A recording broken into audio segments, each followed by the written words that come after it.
most hearts, I guess. So let's start things off here with a Rumble ban, followed by a Camille or Graves. Do you think Talia gets banned here by Longzhu? Possibly. Possibly could be banned away. Maybe that's bans 5. Ban 3 for Longzhu. Missed that one, but how about a Malzahar here for 2,000, Alex? All right, I got that one. This is where I would expect to see Camille or Graves. And they opt out of Camille or Graves, potentially. They're highlighting Talon. Yeah, they're really scared of Fly's Talon. Longzhu highlighting Nautilus now. Nautilus is really obnoxious, and seeing the way that Marin played it, especially after being able to come back in that game, definitely do not want to give that over to Longzhu, especially if they know they can get either Camille or Graves. So I like the ban. I would expect Graves, but actually Fly wants to have his shot at playing Talia. That's locked in. So he's gonna pick that up. That would probably mean that Afreeca now can respond with Graves if they really want him. Well, instead, they're highlighting Gragas. He starts with G. Maybe they meant to click Graves. They lock in the Gragas. Now they're highlighting Lee Sin. And even the Korean casters having a little bit of a reaction to this. I don't know why you would let Graves go through. They were saying the same thing. They're like, yeah, we're expecting Graves coming out here. There's a reason that it gets first pick and banned very, very often. And it seems like they want to have the Lee Sin on red side really badly, just like Longzhu in the last time. But Longzhu didn't have the shot of having Graves. And this time it looks like Longzhu doesn't want to even pick up Graves. So, okay. Don't quite know exactly what's happening here. Afreeca, they're going to highlight Aurelian Soul. I almost feel like Afreeca's like, yeah, you guys suck. We're going to beat you with the champions that you couldn't beat us with. Okay, they do switch off the Aurelian Soul, though. Lucian being hovered here. We've been seeing more and more of him, and there it is. Lucian locked in. He's been getting a lot of popularity lately on the Korean server. And again, it's just super surprising to see that Graves wasn't selected by either team here. He's pretty much undisputedly the best jungler in the game right now. Katarina, too, banned out here. When I think of Kuro, I don't exactly think of Katarina being played. No. So, and they're not even going to ban away Graves here. Looks like they're just not scared of it at all. They ban Elise instead. So now Longzhu's last ban. You have to wonder what they're anticipating. Maybe they'll just ban Aurelian and get that out of the way. Well, they are highlighting it. Well, it goes back over to Afreeca. Support probably could just be picked up here. Well, I heard the Korean caster, he's like, this isn't Fly. Are you really gonna, you know, like, okay. It is locked in, and Ari, been seeing more and more of her too. And Kuro is gonna be the one to play that Ari now in the mid lane. So now Longzhu actually highlighting the Kazakhs. And it does have synergy with the Shen. But still, it's not something I would expect. It is locked in, and now Tom Kench being hovered. Tom Kench would have been decent against the Charm, I suppose, but a lot of knockback out of both Lee Sin and Gragas. Yeah. So it might have been hard for Tom Kench to get that Devour off in that split second. Braum being hovered. Braum is hovered and locked in, and so these pick bans are some of the weirdest I have seen in all of LCK summer. Spring. or spring. You're looking into the future. You're like, this doesn't make sense. It's it must not gonna be. change. Yeah. It's so weird that I think it's summer. Yeah. Well, if we're looking at the team compositions, it's certainly just weird across the board. There's a lot of no theme, but there is some theme. It's weird. I know that sounds very wonky. Afreeca, they certainly have pick with the Ahri.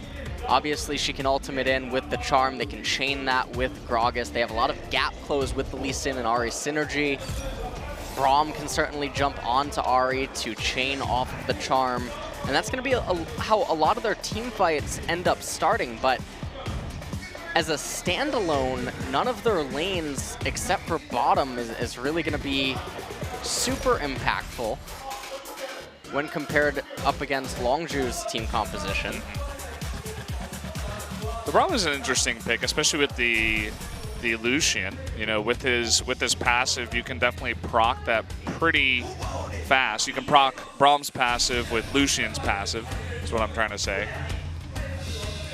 So, an interesting pick. Maybe this is the new age bottom lane with the return of Lucian. So, taking a look at the compositions here. Shen, Kha'Zix, Taliyah, Ashe and Karma. On the blue side, and on red side, Gragas, Lee Sin, Ahri, Lucian, and Braum. So there you have it. Was a weird pick ban, but we are going into game. Graves not picked or banned coming into this one. Game 2, Afreeca versus Longzhu.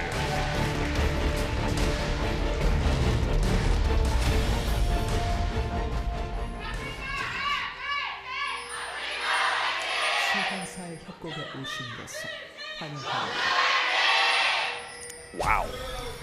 I have to say, well, okay. Looks like some cheekiness here as Afreeca, so I'll hold off on what I was going to say and invade right now.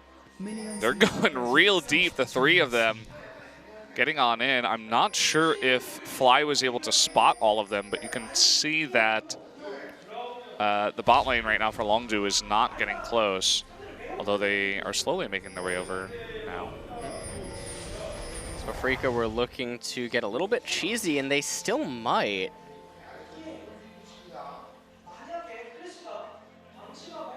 I like the setup that they're attempting. They might actually just even kill the blasting plant to deny a retreat. Anything to better prepare this. Are they planning to steal red or maybe kill they'll Kha'Zix? use... They might wrap around and kill Yeah. Kha'Zix. Looks like that's the play. They've read this very well. And they have the ward there. They see him. And here come Kramer and Tushin. Looking to land this one. You can see that Fly is helping out. Will he get there in time? No, the exhaust goes off. Immediate flash, but there's the stun. The concussive blows. Will it be enough damage? The answer is no. At the same time, though, they really do affect this jungle. Kuro comes in and gets the big raptor. And now they're just going to back off, but they're going to have a hard time in this bot lane. Did Kramer take E? He took E. Yeah, he did. What? So, for some reason, he took E instead of Q, which could have potentially even hit Wraiths and whatever else. And oh boy. Hold that thought as more actions about to unfold. Crash is basically going to crash and burn here in game number 2. Afreeca's like, no, you don't have a jungle this game, actually. You're not allowed to eat any of this. I think he got like one small raptor, maybe two? One small wolf.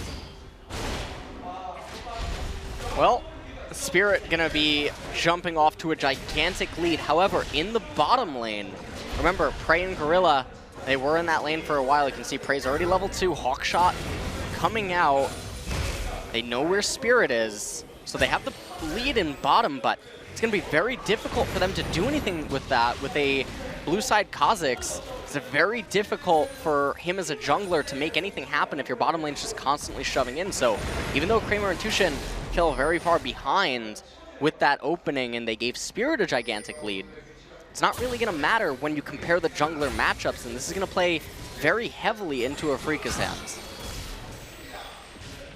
Yeah, it was a weird draft, weird pick, and you could see the kind of like the pairing up of both passives there from Lucian and the Braum. But It's weird, you know, weird pick ban, weird start to the game. You can see maybe why Afreeca was really favoring the Lee Sin instead. Maybe they just wanted to go really heavy on the jungle pressure.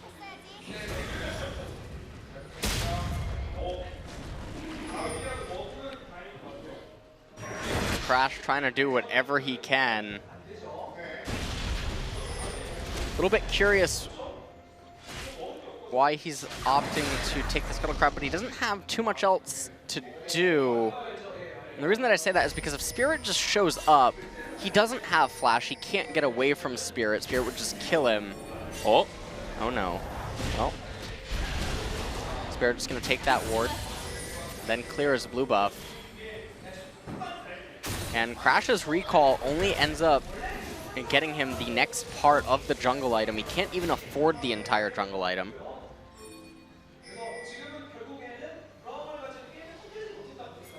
So I'm not sure if Boots would have actually just been better at this point, because you don't want to just come out onto the map, clear these Raptors again, and then recall instantly, because you've given up too much pressure on the map already, and the wards that you could grant your team aren't really going to be that effective. It would just be better for him to have the boots and stay on the map and act as a living ward for your teammates. Instead, he's been completely compromised. You see, he eats the Raptors camps and he immediately moves into the Wolf camp, but these are unnecessary clears relative to his itemization.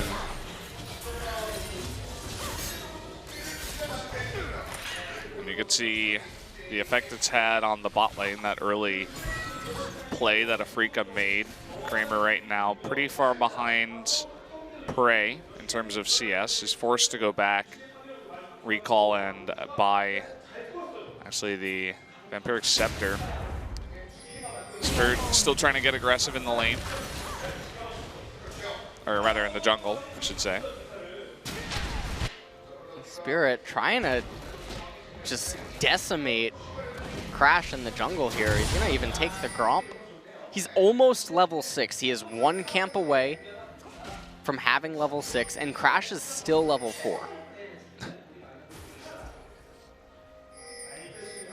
He's just struggling to find anything to eat right now. And the other problem is that Kha'Zix needs items. He's not a jungler that, or he's not one of the best junglers at low economy. Oh boy, Fly could be in a bit of trouble here. An early flash with a flash out of Spirit. That's going to be first blood. Given over to Spirit. Nice play there. There's the happy head nod. Very happy about that one. Yeah, and they even got the Stand United out of Expression. It came in at the very last second. Oh. And so that takes a ton of pressure off of bottom lane. And you can see Crash is just still trying to... I mean, you may as well just be a jungle camp. He's going to turn into one of the little monsters. We can't get enough to eat here. Sad little Mecha Kha'Zix. I'm looking forward to patch 7.7 patch notes. It's going to say that after reviewing Crash's Kha'Zix, they decided to just make Kha'Zix a jungle camp. The third big neutral objective. Yep. Well, I don't know if that's an objective anyone would want to capture. Yeah. Or if it's even a big one. It's like a smaller version of the Raptors or something. It's just Kha'Zix. Spot lane for Longzhu is getting pretty obnoxious. And, I mean, we were talking about this Lucian Braum lane, kind of melee supports in general, and once you get behind early on, it looks even harder. So, not working out too well so far. Well, they have quite a sizable CS advantage in bottom, but the problem is that without that Stand United, they can't even really look to make plays happen. And now with Kramer and Tushin just going to be getting another defensive lane being shoved underneath that turret, it just forces Crash to play around mid and top lane, but he can't do that, and Spirit knows it and keeps living inside of his left-hand side jungle. This has got to feel so bad. They have a ward cleared out by Spirit with the Scrying plant. He comes in and plants another ward to spot exactly where Crash is. Seems like they do save the blue for now, but Kuro's coming over and top lane is pushed. So here comes Marin too. This is a 3-on-2. You can see Gorilla actually rotating up here. There's Spirit trying to get onto Crash. Will jump away. Let's see what Mara can do here. Has all of his summoners. Expression has also come down. And here comes Tushin from the bottom lane. So we got a little 4-on-4 action going up here towards the blue. But it looks like Longzhu is going to just give this away. They're going to concede this fight. And the blue buff goes over to Kuro. And that's going to hurt Fly so much. Crash going to try to move over to his red and get that. But the amount of damage that has been done by Spirit this game is absolutely enormous. And so you're thinking in the draft phase that Spirit's Lee Sin is going to have to provide a lot of influence early on, and it did do that.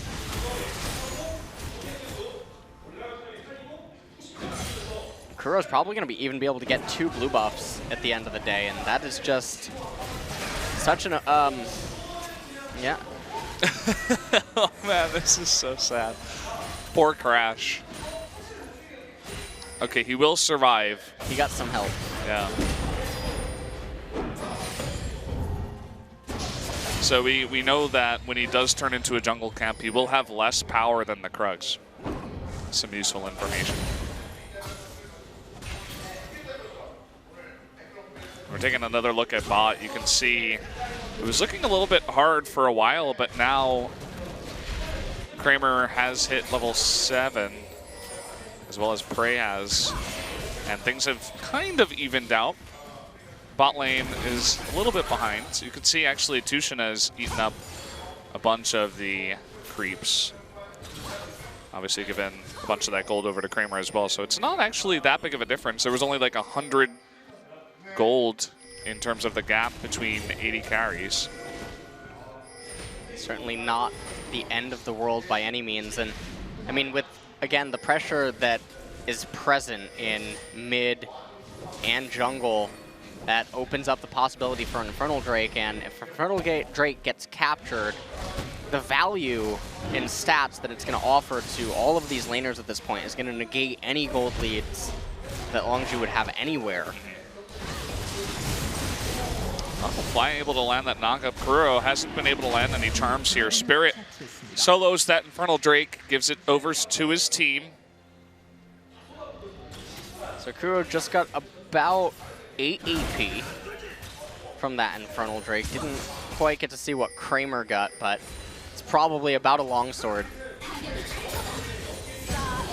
So when you think about it that way, the lead that Prey has is all but gone. There's the charm, and it actually forces Fly to flash away and cleanse to survive.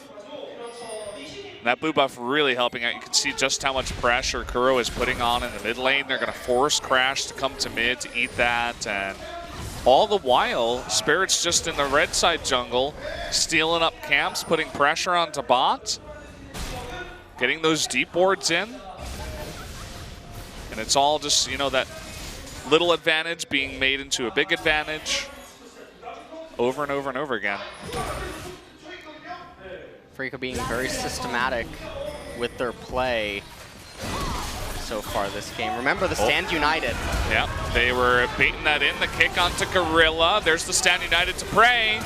And actually a flash forward to get Expression into the fight. He's looking for a taunt. He wants a little bit more, but here comes Kuro. Gonna taunt back.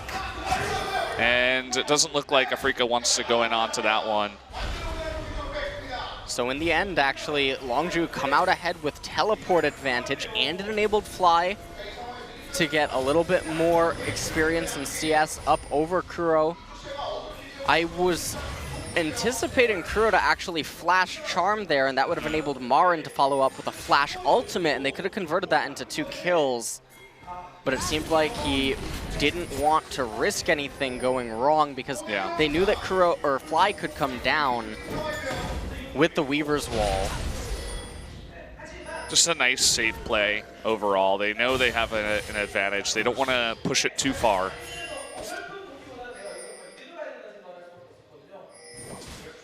Now Marin actually is going to walk all the way up to top lane. Well, hopefully I get to see a replay of that. I'm very curious to see what could have happened. And speak of the devil, here we go. So they land the Q onto Tushin. It chunks him out a little bit. Spirit comes in. This is the point where you have to remember the Stand United can come out at any second. Comes out onto Prey. He goes forward, and the problem is here is if he taunts anyone, he'll end up dying, and then forcing Prey and Gorilla to remain stationary would enable Kuro and Marin to close too much of a gap. And so at that point, I still am curious if Kuro keeps walking forward. I do wonder if he could land the Flash Charm, and then Marin follows up with Flash, and they get some kills, but they opt for the safer route because they know that they have the advantages right now, and everything is going in their favor. And again, the decision that Fly could follow up with isn't in their control. Look at this, Spirit looking to come behind Fly. I think he actually showed himself, but very quick wave clear from the Talia in mid. They're not going to try it. Lee Sin just being more and more obnoxious, taking away the wolves from Crash, and even the Gromp. This is basically Spirit's jungle at this point.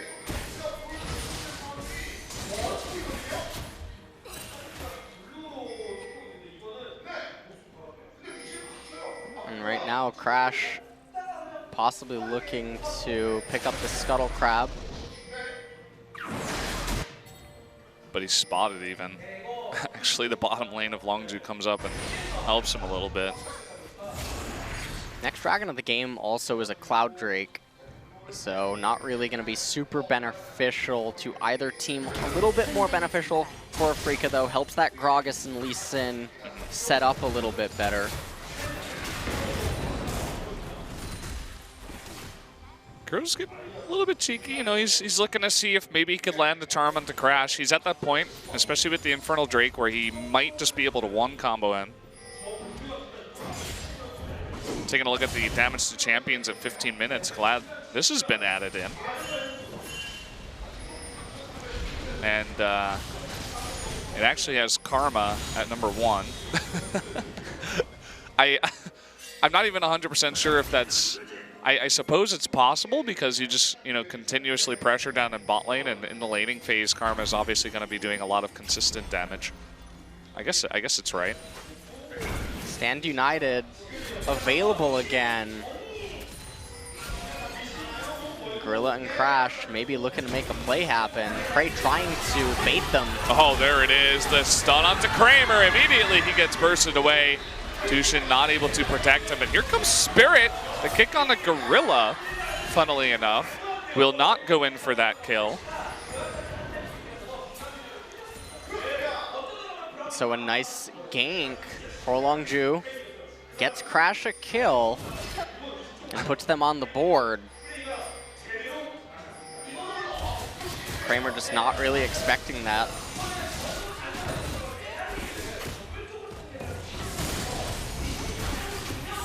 Oh, look at this. Gorilla, Crash coming on in. They're just going to cede the Cloud Drake to Afreeca. As you mentioned before, will definitely help out with their engage. Will even help the Ahri out a bit, just getting into better position to land those charms. We'll take another quick replay. So you can see that Prey angling towards the river might suggest that Gorilla's there, but they can't assume that Crash is there. And so the bait worked out perfectly. Tushin couldn't even really hope to exhaust anyone there. Spirit came in with that kick, but wasn't finding the target that he was looking for. Ideally, he would have hit Prey and followed up on him. Yeah. Oh, that was close. But a nice bit of poke damage here from Fly onto Kuro, making it a little bit harder for him to stay alone. But here comes Spirit, has the flash kick. Immediately Stand United comes out there, going on into this one. They want that kill, Expression going deep. Can they land the kill? No, a huge arrow onto Kramer. An unbelievable play by Prey. You can see that cast coming out, but here comes the wall. Not quite able to block of anyone there, actually. But a very clutch play, getting that arrow onto Kramer, saving Fly's life.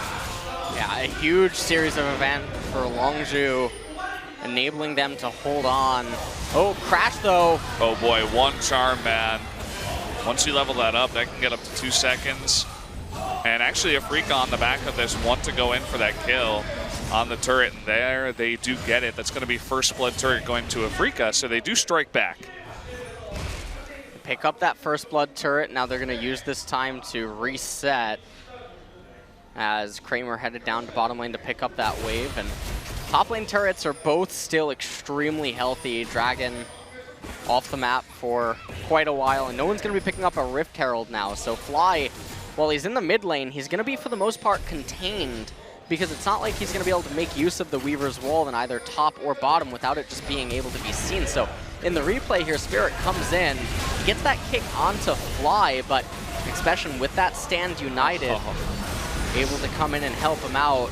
And then the Ash Arrow coming out of Prey, able to keep Fly alive, and then Crash was able to pick up a kill. So despite Crash's early game woes, he does have 2 kills in this game.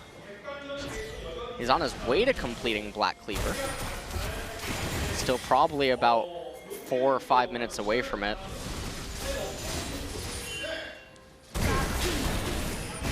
Damage to champs in that last fight. You see a ton of damage did come out of Fly. Ari doing her fair share.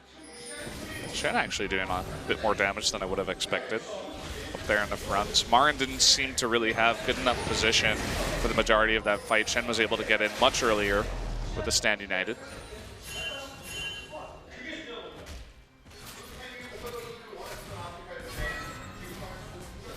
Now Afreeca, they do have almost a 3K gold lead here at 20 minutes.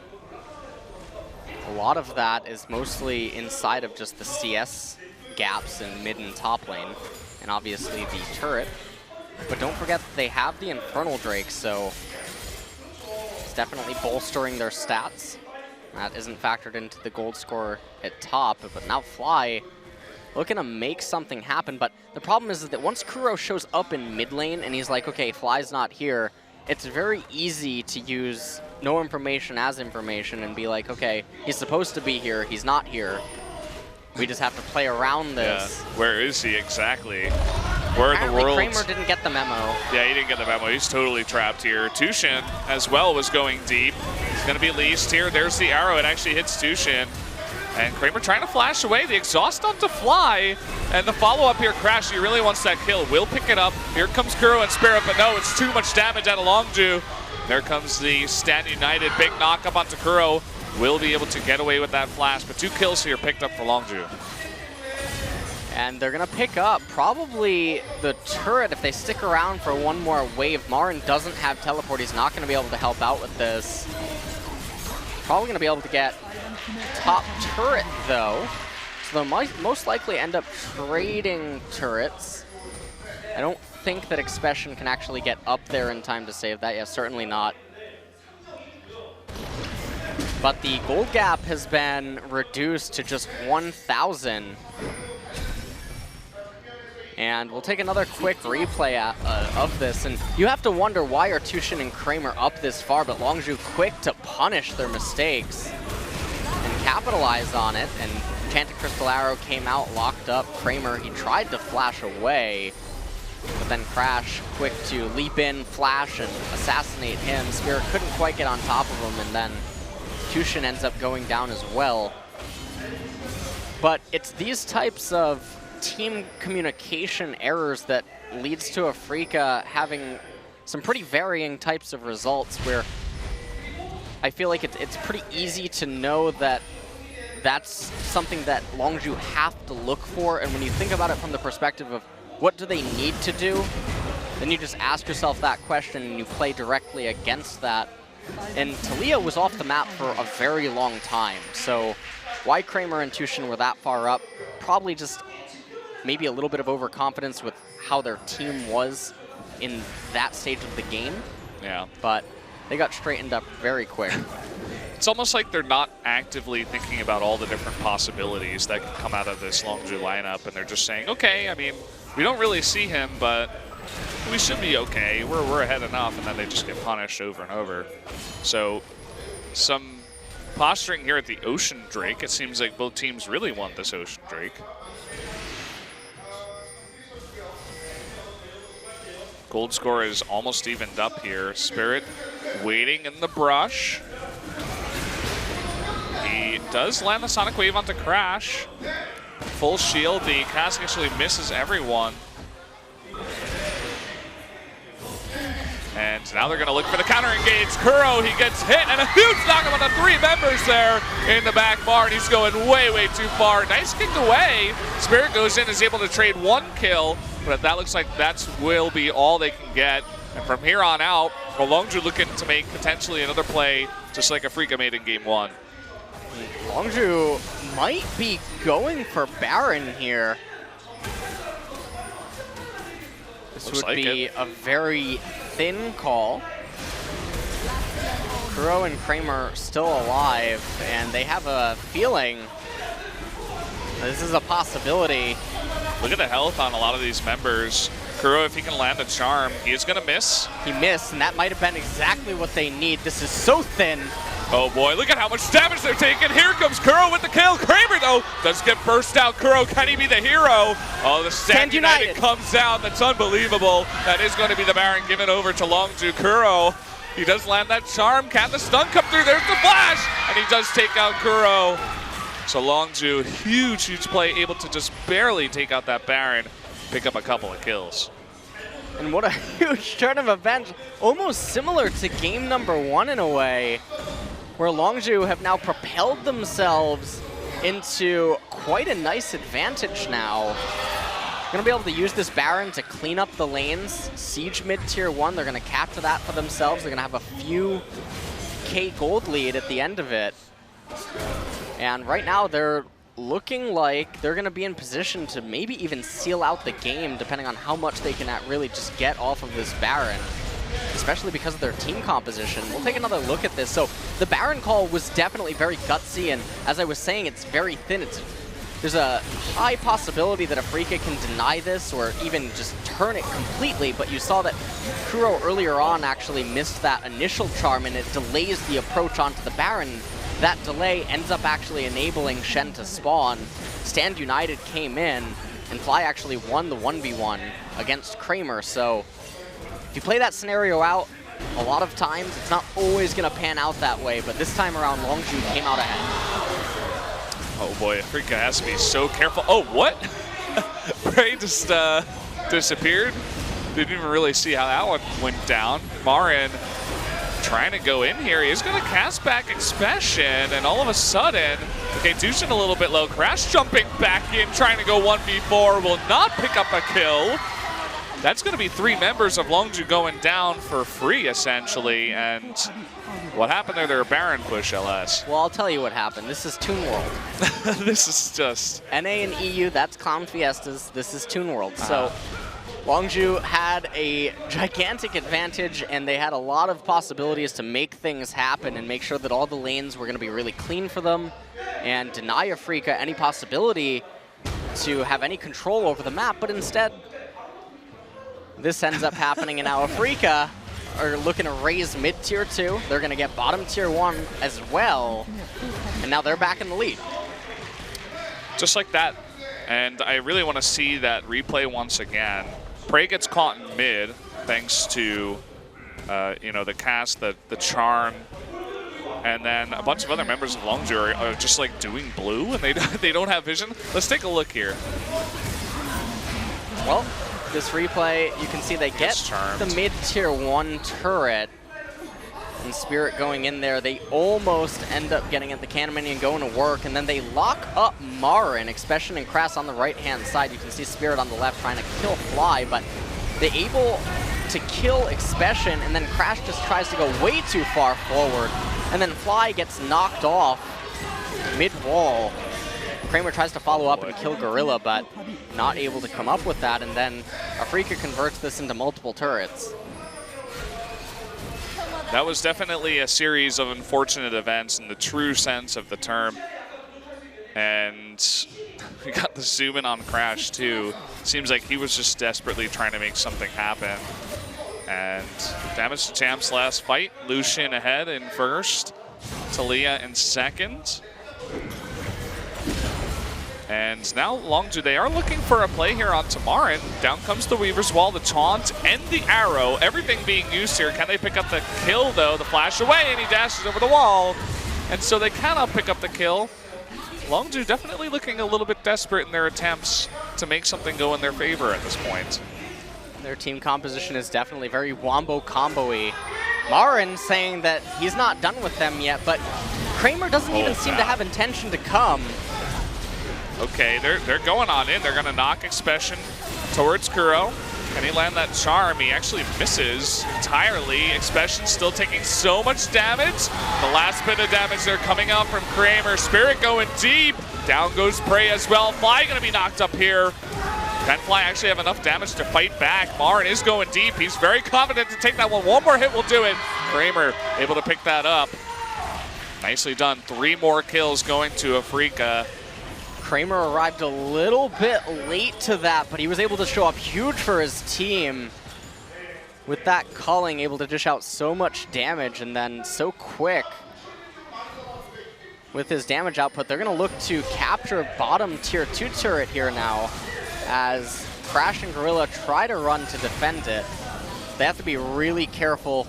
Any charm from Kuro could just be an instant death on either Gorilla or Crash. And meanwhile, up in top lane, Marin very quick with the rotations.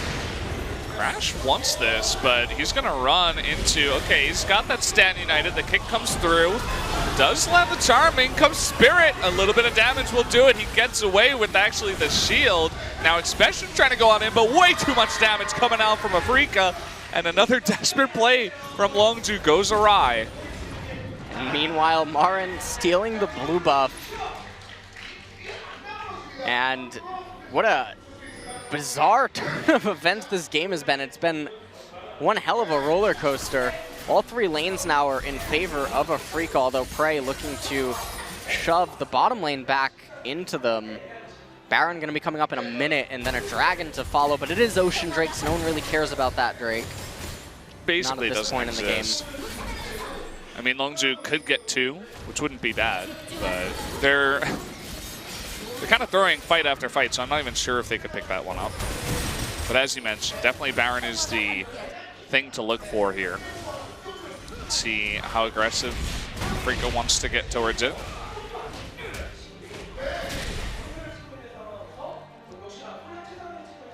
And, well, right now Afreeca just setting up for the Baron. That would be their ticket to victory. They don't really need to invest any sort of control into that dragon because really it's not going to be the biggest priority for either team. Marin is in bottom lane. He's continuing to just split, but the problem is he doesn't have teleport, so he has to just shove in the wave and then rotate to mid lane, protect Kuro, and then threaten the flank onto Longzhu if they try to come through their blue side jungle into Baron River. You can see Fly is desperately trying to carry on the Talia, but it's just not working. The majority of that damage went into Marin, I believe, as you know he was chasing him. Meanwhile, you could see a ton of damage coming out from both the carries of Afreeca, both the Ahri and the Lucian doing work. Here's that setup at the Baron. Hawkshot is going to spot them out now, but once that does end, but it doesn't look like Afreeca wants to make a move there as Longzhu is pushing up the lane. Kuro looking for a charm. Will not find it. Lots of posturing here. Gonna be jumping on in. Spirit takes about half his health and damage. They funneled Longzhu into River right now, and this is a common move that happens all the time in pro play now. So Longzhu funneled into River. They can contain them here, lock them up, wait for the minion wave to arrive, and then try to escort. But Fly doing his best to punch back a little. And no matter what, this is always going to be a macro play that is always going to be favorable for whatever team gets to force the other team into River. Yeah, it seems like they were able to rotate back to get to that wave. The blue ward coming down will spot that Baron is not being taken right now. Afreeca playing this pretty slow. They don't want to go for any kind of 50-50 Baron attempts. They really want to pick off someone first. Crash would be the best target.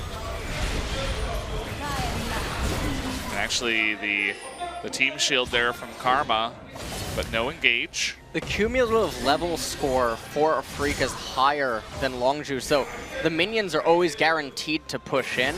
And so as long as they keep doing this song and a dance and this stalemate in the exact location that they're doing, it applies pressure in bot and top.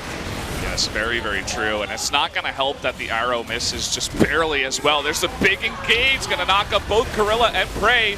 Can they convert, though? Tushin taking a ton of damage. Expression getting a little bit low, but still no kills here. Kuro going deep. There's the exhaust. Oh, man, a huge play there, actually, from Spirit. Able to pick up 2 kills. Now Prey will eat it on the back of it. There are the couple of picks that Afreeca was looking for. Now they're going to be heading towards that Baron. And I don't think that Fly and Crash are really going to be able to do too much. Doesn't even really seem like Fly is interested in trying to stop this, although he would be the champion that you would assume could. You throw Weaver's Wall into the pit and then try to use your long range to poke and harass, and Crash could go for a desperation steal. But they choose not to do that. They instead value their lives. Fly, I don't think, would ever really be at risk. Crash would be at risk, but even if Crash is dead or alive, it doesn't change the end result of this push. And so, for not opting for that 10% steal or something, probably even less than that, but yeah, they just play it pretty safe, and they just push out all those waves that you were talking about earlier that were pushing into Longzhu earlier, so they kind of just fix the waves for now. Top not even all that fixed at this point. Ocean Drake will go over to Afreeca, but at this point, maybe they just want to make Elder spawn. They do have the Baron, and they should definitely make use of that here just a bit. And the itemization for Afreeca is great right now as well. And the Ocean Drake, even though it's not the most impactful when you do have Baron and you're doing the sieges, the passive can certainly help. And so here's the team fight. Prey missing that enchanted crystal arrow. And then after that, you see Marin follow up with that Gragas flash body slam with his ultimate. It almost looked like they were going to be able to turn onto Tushin, but not quite. Spirit eventually able to go in and get the 2-for-1. He takes them both. So cool. Kramer follows that up immediately, and then they don't choose to chase down Fly and Crash, instead just look to capture Baron. Spirit making some big plays. I think that Kuro got one of those kills in the 2-for-1, but might have just been the Ignite that picked up the kill. It was really Spirit that enabled that to happen. Really nice damage calculation. Dewey could pick it up. And here's the push down into bot lane. Trying to get this inhibitor turret. And these little stalls where they have to wait for waves, this is where the Ocean Drake actually will come into play. They'll certainly help with their siege while the Baron does persist. And here's the incoming wave again. Tushin ran all the way back to escort it. There's the wall. He's going to trap 4 of them, but really, who's trapped in with who? As Kuro goes on deep, big knockup onto Gorilla. Look at Prey down in the bottom left. The Stand United keeps him alive. Spirit may have gone a little bit too far, as actually Kuro goes down, but they trade 1-for-1. A lot of low members on Longzhu means that Afreeca can pick up this inhibitor. Get the inhib, and they back up. They might look to rotate mid. I don't think so. They're going to use the Baron Enhanced Recall. They're going to play it safe. No reason to really throw this gold lead right now. 69,000 gold for them, now 70,000, so but an 8.2k gold lead for Afreeca, and Marin almost has his locket complete off the itemization. Now taking a look at this replay, the unbreakable right there by Tushin, able to block that ultimate from Prey. Completely shut down Longzhu's plans, and then the Stand United being forced out because Spirit was threatening to kill Prey, ended up making Expression just channel and then get killed.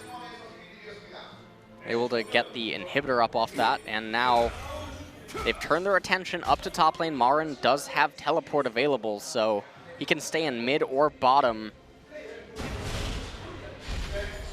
Baron's about to fade, so he wouldn't really have much incentive to go bottom. If Baron was going to last for another minute or so, he could go bottom and tell Shen that you can't actually fight me in the super minion waves.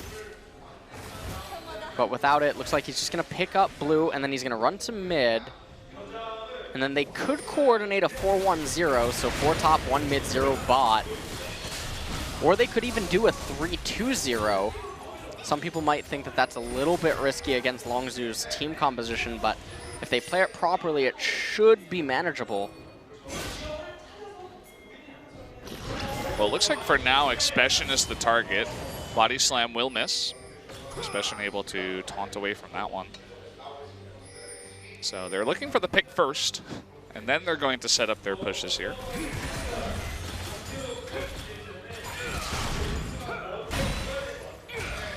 Pretty small difference in the amount of gold that was earned comparatively during that Baron. A lot of it coming from the tower gold. They traded 1-for-1 in the kills.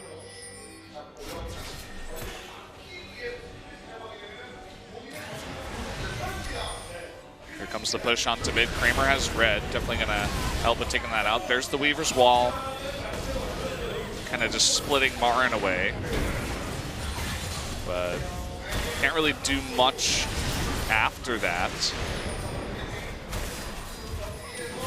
And even if they can't get an objective here, Elder Dragon and Baron are both coming up in about a minute and a half, so it's going to be very easy for them to capture both of them.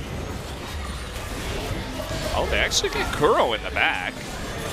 Doesn't look like they want to engage, though. It's really just buying time, saying, okay, you won't have Kuro for this push. And now it looks like Afreeca after that. They're just going to back away, take a lot of this jungle, and prepare for the Baron and the Elder.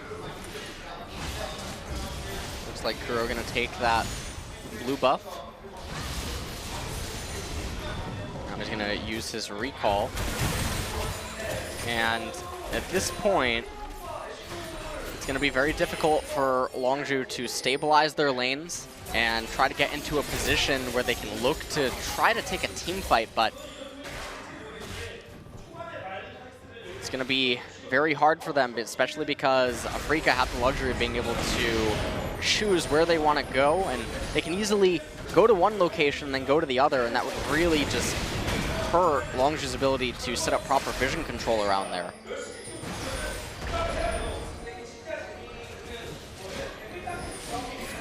More posturing in the jungle. You can see all of the wards that Longzhu was trying to set up are being cleared out right now, except that one.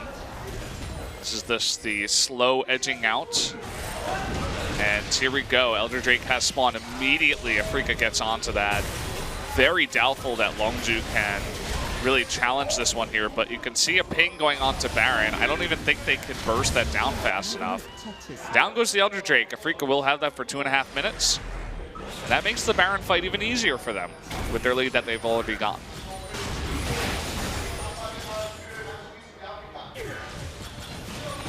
Well, it's going to be extremely easy for them now to shred the Baron, and then with that, you can see Marin pushing in the top wave.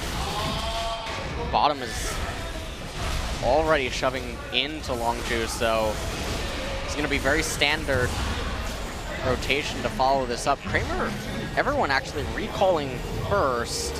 Now, they do have Ocean Drake, so it's not about HP.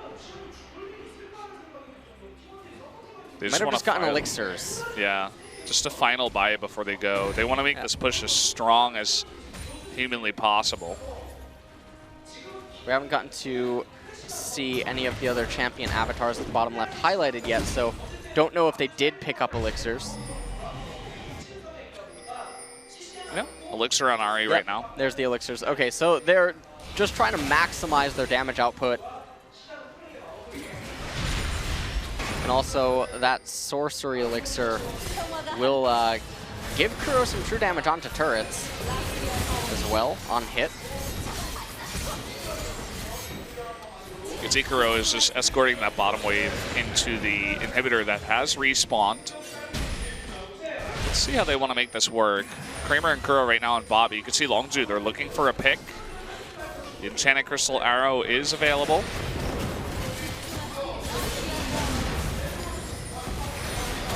For right now, it's very, very hard to hold off this push against the Elder Drake and the Baron. That's definitely going to be the inhibitor falling. And a rotation towards mid. Well, with the Baron minions, you can see how difficult it is for Longzhu to try to respond to this, and they're just getting picked and pulled at. It's a giant tug of war.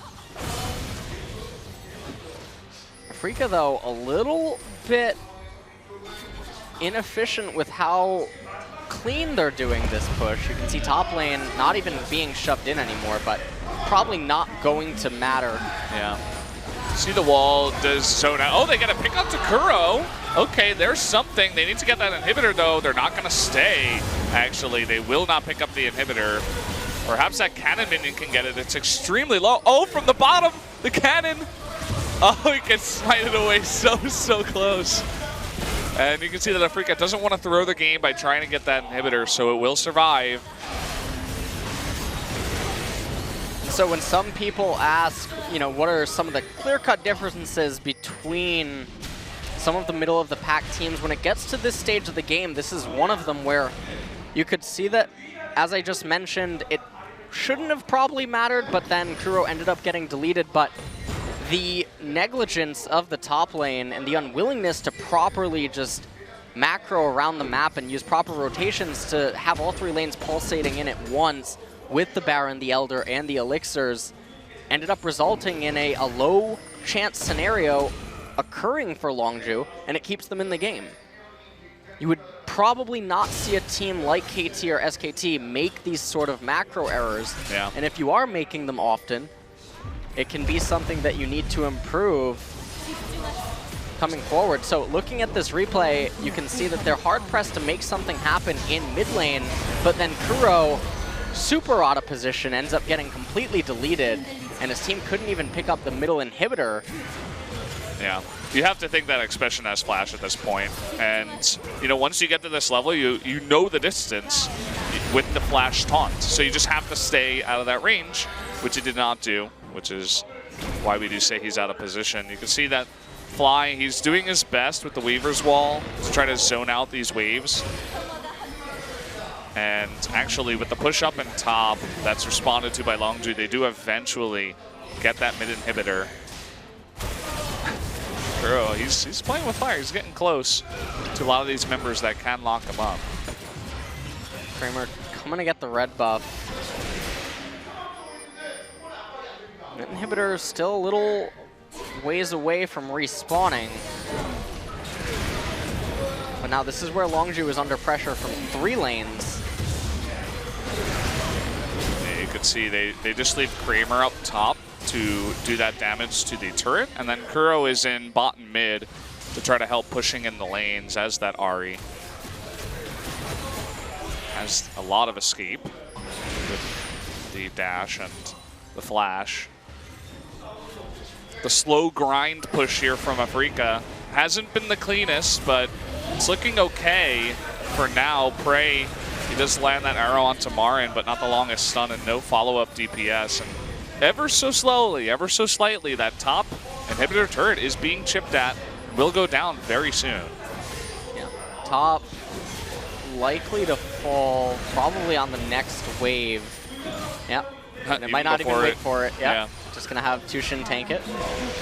The red buff on Kramer obviously helping out a lot with that. The inhibitor disappears, and that is now going to be 3 inhibitors down here at almost 50 minutes. 7 versus 5 enabled now.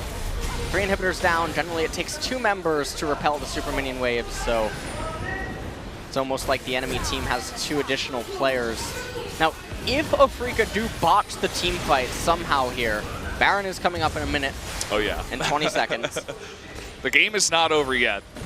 And the bottom inhibitor is about to respawn, so Afreeca definitely want to get that. If they want to be as safe as humanly possible, they get this inhibitor, they back out, they wait for Baron. Because there's no way for Longzhu to commit to a Baron dance with 3 inhibitors open. The super minions will just kill the Nexus turrets. Yeah, and then once you get the Baron, you can escort in the double super minion waves, take out the other inhibitors that have spawned. But they're just going to go for it here. It looks like they're going to lock up Prey, and down he will go. Ari able to pick up that kill. Incredible damage coming out of Kramer as Fly can't even stick around in the fight. That's going to be the first Nexus turret going down, especially trying to get in with that taunt. He also will have his Guardian Angel procced. He does respawn, but look at that damage coming out of Kramer. Incredibly fed at this point in time. Crash trying to go on in and be a hero. Will not even kill Kuro. As Afreeca, lots of super low members, but look at all those super minions trying to get in there.